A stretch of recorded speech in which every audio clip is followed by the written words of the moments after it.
Megan's own family have a rare story of reconnecting. Today she looks at what Aboriginal public health and research could offer the criminal justice system. Thank you, Megan.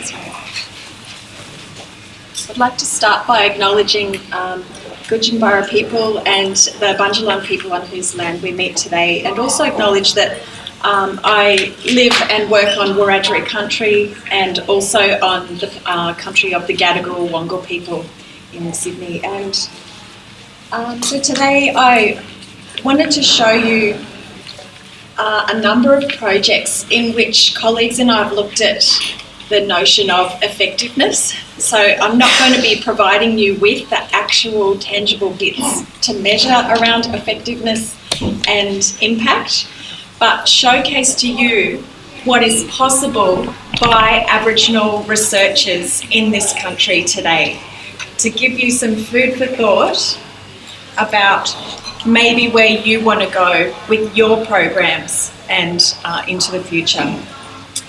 So I trained in research because I wanted to change this narrative.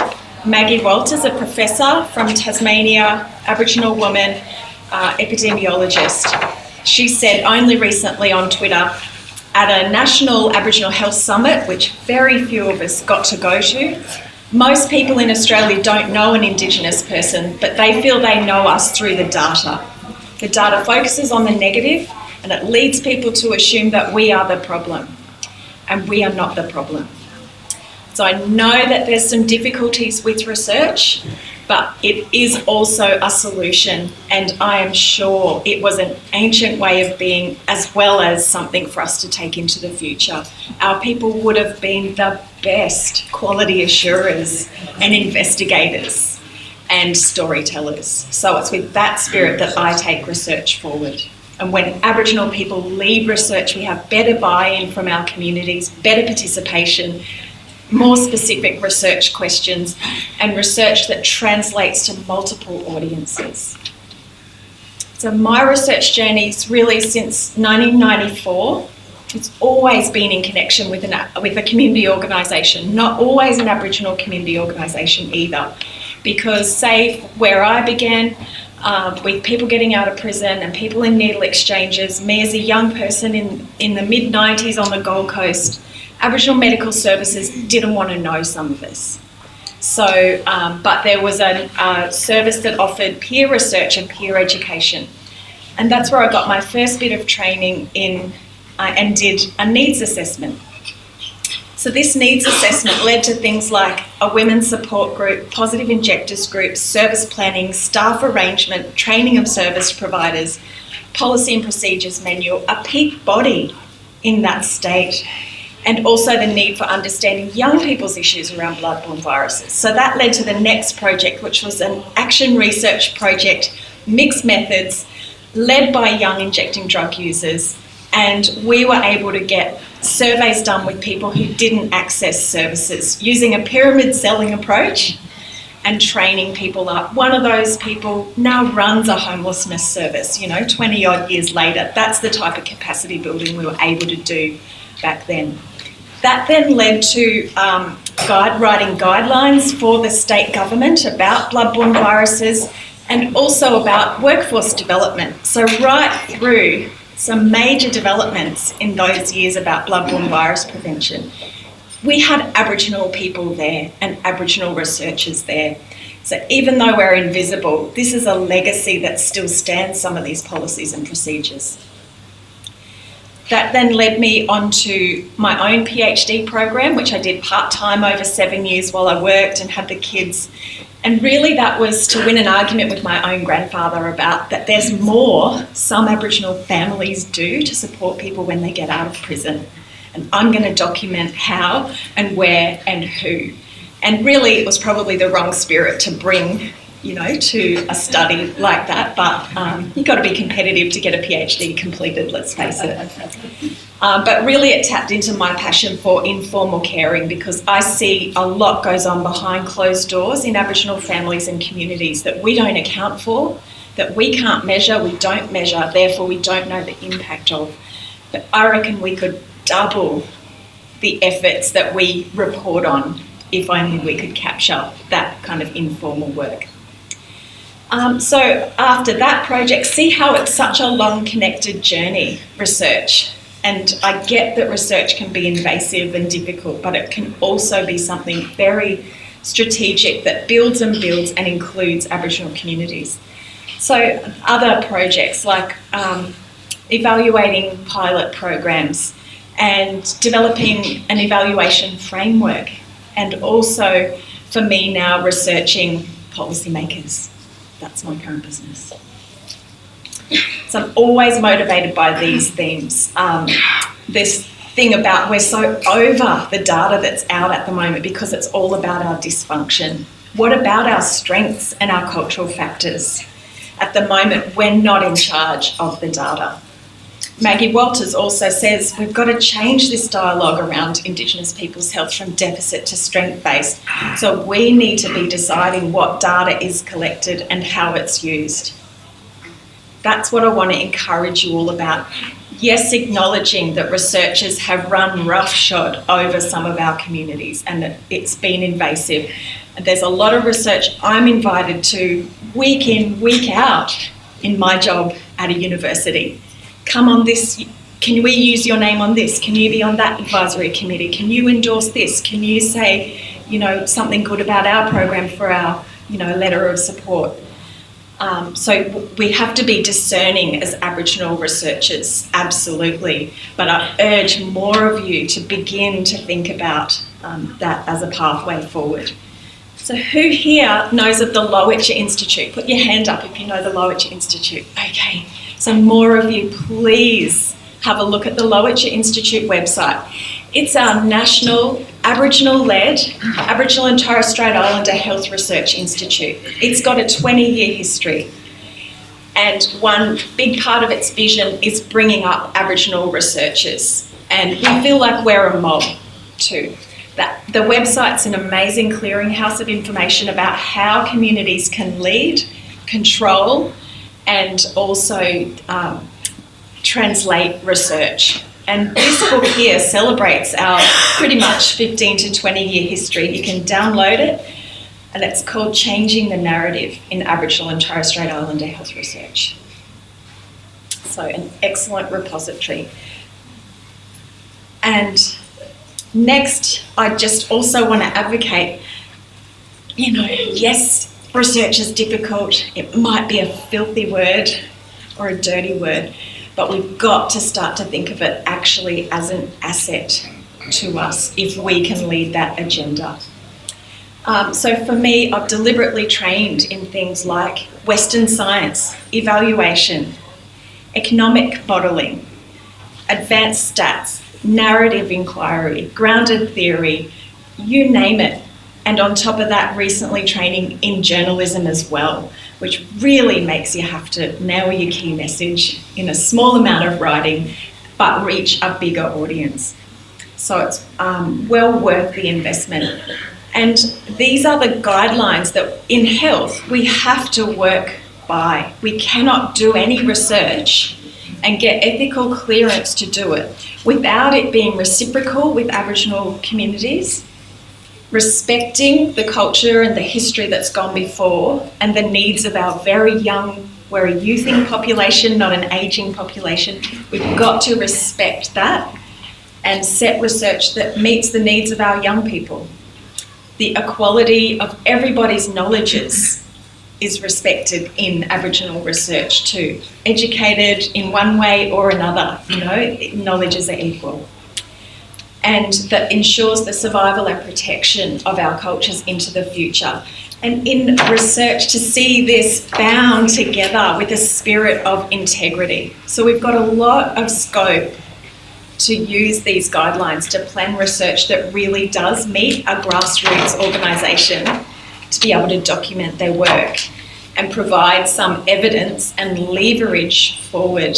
And yes, it's still a long way before we're able to compete with the big bingos, but it does and can work, especially if it's in partnerships, say, with Aboriginal researchers at a university or at an institute as well.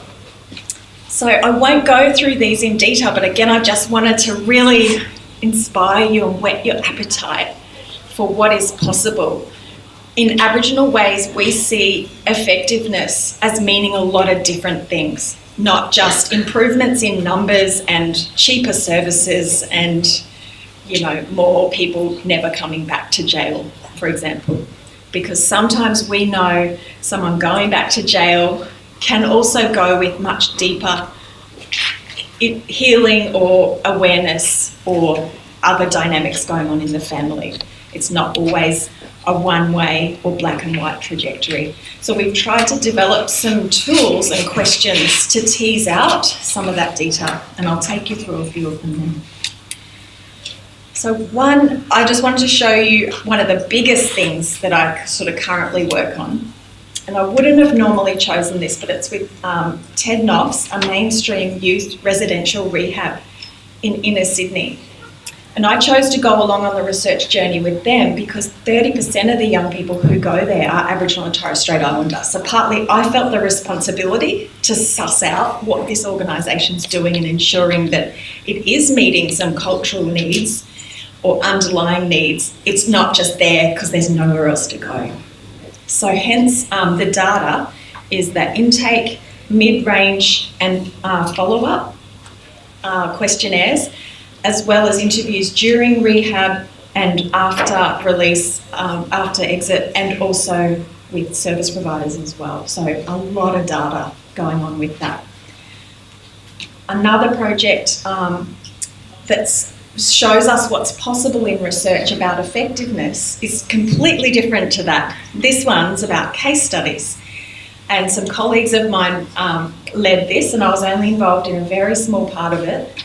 The Indigenous Youth Social and Emotional Wellbeing Project, where the team was approached to do this research because we collectively had experience researching wellbeing, and several organisations joined us on the journey. We undertook in-depth case studies with lots of staff from the organisations and young people and document reviews. And then we did what's called a meta-synthesis. We looked across all of those case studies for critical success factors. And so these were teased out, and these have now been developed into a tool that can be used, say, in evaluation or in planning. And this is about service, this is about effectiveness of service delivery between actors in our service, so rather than about effectiveness of an overall service. So more, I won't go through this, but more just to say, look at what is available already by Aboriginal people in the health space, but that crosses over very much with the criminal justice space. So I'm happy to provide you with a link to the report and to these critical success factors too. I know I'll be pushed for time.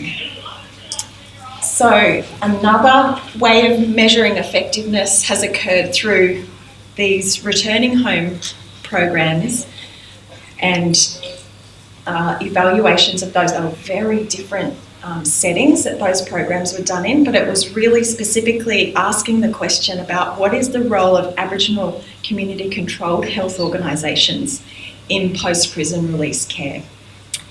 And so our work was to elicit the models of care that those three different programs were delivering, and then also connecting up the issues for the individuals as well as the system level issues. So others have already talked about this multi-level empowerment approach, or what I call, and I use, social ecological model. But what that tells us, and what our returning home evaluations showed us, was that we need, in criminal justice and health together, to always work all the time at each of these levels, not one and not the other. It doesn't mean we have to specialise in being able to work at each of those levels, but we've got to have the networks with others who can complement our work. Say we work therapeutically with individuals, but we also need to get active to translate our learnings to someone who can convey them to the policy level. And we already often do that And I guess that's what the evaluation showed. Research can just crystallise and visualise what's already going on, that complexity simplified when we put it through a storytelling or research process. So another way to research what's possible about effectiveness is completely different again. It's about understanding program logic. So you might have, someone else has already talked about this at this conference, aim, objectives, strategies, and outputs and outcomes, and you might have impact as well. And do those things all line up? Are we doing what we say we'll do, and do the strategies all line up? What we did, we were very privileged to work through the Healing Foundation with their Stolen Generations committee, who wanted to develop a resource based on what they'd seen be so successful in collective healing. And we held workshops with elders, and they wanted us to help them convey all of the solutions they had thought about. And this that I'll flash up, I can't possibly even begin to go through it in minutes, but you can read about it in their document. But it's to show, and it's very useful for you to use anywhere, anytime, to say all the solutions are already identified by our elders.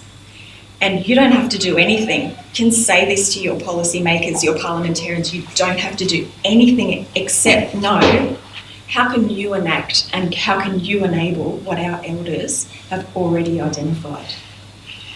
And as has been indicated before, the tree is just such a easy way for us to exemplify. There's a big root base that goes on unseen and hidden, that's highly influential, that creates the structure, say the trunk, that then creates the outcomes. And so you see the detail that our elders have thought through what is required for collective healing across generations who've been affected by forced child removal. And these are just as relevant, we think, in relation to our young people stolen and in out-of-home care as well. So nothing's perfect, of course. There's always a critique, and it's really important to critique others' work. It's never going to match exactly your local context or your needs, but there's tools by Aboriginal people there to build on in the health space. So after all these years, I'd been using what I'd called Nabinya, and it's an evaluation framework that really I was trained in the Stuffle Beam SIP model, where you look at context, everything you input into a project, all its processes and all its products. So over the years, I'd used those 4 categories. It's a really easy way to structure your thinking in evaluation. But over the years, I'd come to rename them the landscape, all those contextual factors in Aboriginal ways. The inputs were more like resources. They're resources, all the formal and informal, the in-kind contributions. And processes is more like ways of working. So there's no right or wrong way of working, but there's certainly a way of working with integrity that's intergenerational, for example. And then learnings, as I said before, not just these outcomes, but the lessons you learn along the way. So I've got copies. So under each of those, I've made lists of prompt questions. So if you're planning a service or want to evaluate a service, you can have a look at these prompt questions and also have a look at what type of data might you need to collect in order to answer some of those questions. So say in the landscape context, the policy context, there's a prompt to ask you what's the alignment in your area between legislation and policy in relation to the program. What's been the role of the Aboriginal people in that community to influence that policy? And what's the extent of intergovernmental collaboration to enable that policy to actually take effect in terms of a program? So right down to caregiving in practice, all these very detailed questions about how do you negotiate group safety, what's the role of elders, what's the role of capacity building, what's the role of the actual end user. So you're welcome to take some copies of that. all those list questions, but only take it knowing that you can actually adapt it and change it to your area. Do you know what I mean? That it's not a be all and end all. It's just something that I've found useful that others can take forward into their area. Just a little diagram. And so that really it's in response to government saying to us, with the Mad Bastards Working Group, you need to show effectiveness of your program that goes with the Mad Bastards film before we'll fund it. So I've got a list of other tips and tricks in research and evaluation. And that really starts with don't wait for somebody else to research you or evaluate you. Do research to convey your work. Convey it to other Aboriginal and Torres Strait Islander people first and foremost. I was just saying everything gets the Baz test. My dad, my biggest critic, he'll say you're a wanker, love, or he'll say you're way off track, or I love it. And he follows me on Twitter and I'll hear about it. It has to be, it's most important we can convey it to our communities for sure.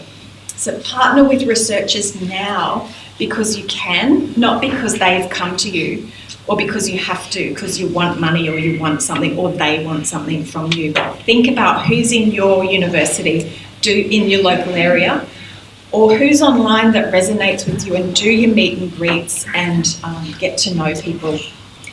And choose research relationships that have Aboriginal and Torres Strait Islander researchers at the forefront. And if they don't, that the people have a track record in co-design research, co-publishing and capacity building. It makes a huge difference if people have worked alongside or with us or been led by us as well.